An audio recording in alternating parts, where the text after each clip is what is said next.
Karimnagar corporation పై కాంగ్రెస్ జెండా ఎగరబోతోందా? King makers అంతా కలిసి రింగ్ తిప్పేశారా?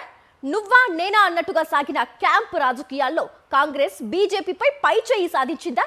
మొత్తంగా కరీంనగర్ కార్పొరేషన్ హస్తగతం కాబోతోందా? సర్వత్రా ఉత్కంఠ నెలకొన్న నేపథ్యంలో కరీంనగర్ కార్పొరేషన్ దక్కేదెవరికి? 69కి చేరింది.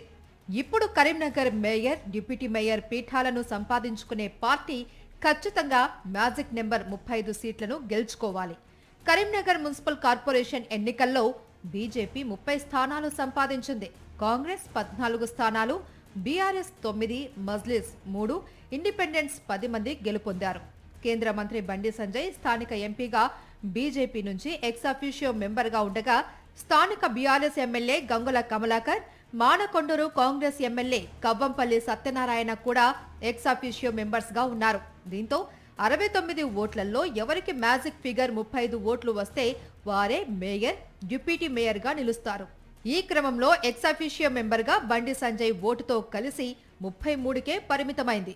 ఇక కాంగ్రెస్ మాత్రం అన్ని పార్టీలను, ఇండిపెండెంట్స్ ను కలుపుకొని చక్రం తిప్పి తన బలాన్ని ఇప్పటికే 35 ఓట్లకు చేర్చుకున్నట్టు సమాచారం.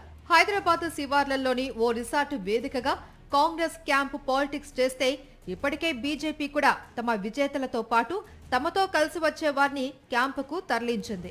అయితే ఈ మొత్తం ఎపిసోడ్లో ఇండిపెండెన్స్ రింగ్ మాస్టర్స్ గా మారారు. వారి ధర కూడా 1,50,00,000 నుంచి 4 కోట్ల వరకు పలికినట్టుగా ప్రచారం ఊపందుకుంది. బీజేపీలో చేరిన 15వ డివిజన్ కార్పొరేటర్ సాయి జ్యోతి భర్తను తన క్యాంపునకు తరలించింది బీజేపీ. జ్యోతి మాత్రం ఇంటి వద్దే ఉన్నారు. అదే అదునుగా కాంగ్రెస్ చక్రం తిప్పింది. కాంగ్రెస్ నేతలే ఆమెను తీసుకెళ్లారు అని బీజేపీ ఆరోపించడంతో జ్యోతి ఇంటి ముందు ఉద్రిక్త పరిస్థితులు నెలకొన్నాయి. అయితే తనకిష్టమైన వారికి తన ఓటు వేస్తాను అని జ్యోతి వెల్లడించారు.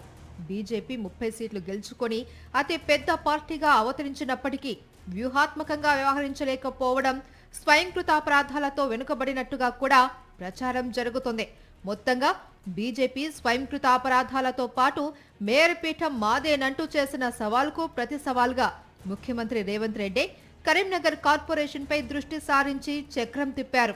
ఇందుకోసం మంత్రి శ్రీధర్ బాబుకు బాధ్యతలు అప్పగించగా ఆయన నేతృత్వంలో మొత్తం గేమ్ మారిపోయింది. మరి మేయర్ పీఠాన్ని కాంగ్రెస్ ఇప్పుడు చెప్పుకుంటున్న బలం ప్రకారం దక్కించుకొని హస్తగతం చేసుకుంటుందా, లేక రాత్రికి రాత్రి కేంద్ర హోంశాఖ సహాయ మంత్రి, బీజేపీ మాజీ రాష్ట్ర అధ్యక్షుడైన బండి సంజయ్ ఇంకేవైనా వ్యూహాలు అమలు పరుస్తారా అన్నది ఇప్పుడు ఆసక్తికరంగా మారింది.